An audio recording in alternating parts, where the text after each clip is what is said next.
Welcome to my podcast.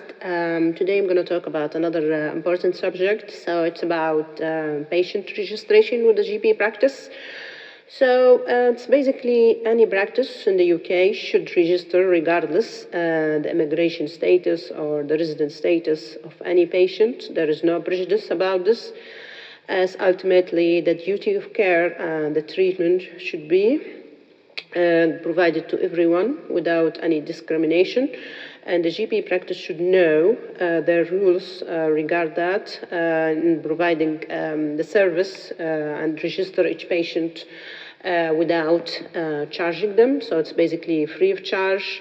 So any person within their practice area should receive the care expected, including emergency treatment and immediate care if deemed within approximately 14 days, not more than that, without any charge. And also the practice and the patient can end the relationship between them if it's deemed unhelpful and it's not working. So in that regard, it's either the practice or the patient can end that. However, you can decline. You can decline registration. The practice themselves, they can't decline any patient requesting to be registered without providing reasonable grounds. This should be unrelated at all to age, gender, race, ethnicity, social class, religion, sexual orientation, physical appearances, disability. So it's basically registering without even mandating the proof of address or the ID. I remember when I registered, they always ask you for a proof of ID, like the address, your ID. However, when I was reading, it says they shouldn't. It's not their job. They don't need to ask anyone what's your immigration status, what's your ID, where do you live. This is something they shouldn't even do. So if anyone faces this thing, they should stand their grounds and ask, this is not your duty. You just need to give me the form. I fill it out. I fill it by myself. It's a self-declare form, and it's not their job. So this is something you have to know, even if the patient is a visitor or a tourist to the UK.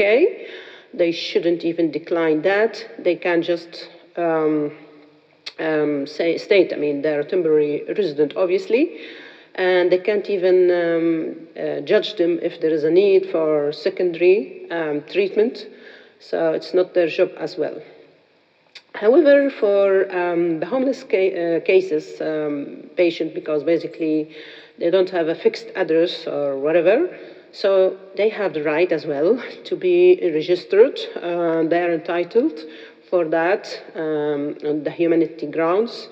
And they can provide their temporary address, say for instance a friend address or a day center address, so they are entitled as well.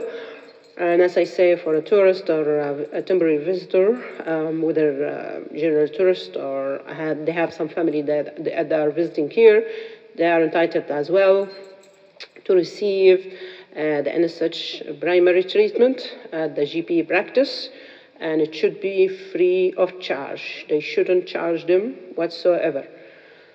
And as I say, they can be registered on the basis of temporary resident, and they should be handed out the self-declare form. They're going to fill it by themselves. And as I say, it doesn't mandate any ID or any immigration status. So it's self-declare. You just write it up by yourself, and it states just the fund for the GP practice that they receive. It's the same for any patient. So they shouldn't judge or prejudice anyone on that in that regard. So by that, I hope that anyone in this country should understand that they have the right to be registered, whatever the status, and the GP practice shouldn't discriminate against anyone. And if they say we can't register, they should give a valid and a reasonable ground stating so. So, for instance, they might say we are full or whatever, but that's not the reasonable thing that to give, because they should be registered with their locality, even if they are visitor or they are tourist and living in that locality or that catchment area. So in that regard, they are not going to be charged. They're not going to ask them for fees, and it's a free service to any human being or any person in the UK. I hope by that I cleared out the issue around this, because sometimes some patients who are homelessness, or some who are asylum seeker, or people who don't have status in this country, or also if there is international visitor, they might think that, oh, I can't claim the treatment and it won't be free, I will be charged, I might get a big bill, and so on. So I need to know it's not. It's free for everyone, and it's the right for anyone, and the GP should treat without any discrimination. And all of this information is provided in BMA, and you can read it there. So there is nothing to stop anyone being registered and receive the level of care expected in this country. Thank you.